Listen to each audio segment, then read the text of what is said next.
মাৰি থাকে বন্ধন গোটলুন আয় হৈ বন্ধন গোটলুন ঐ আজিকালি বাইদেউহঁতৰ দামী মোবাইল ফোন ঐ দামী মোবাইল ফোন ঐ ভিনদেউহঁতে মাৰি থাকে বন্ধন গোটলুন আয় হৈ বন্ধন গোটলুন পাতিব মন যায় বিয়া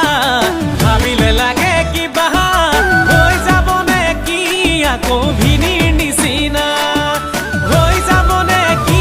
আকৌ ভিনিৰ নিচিনা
ঐ কচু গুটি খাই দেউতাই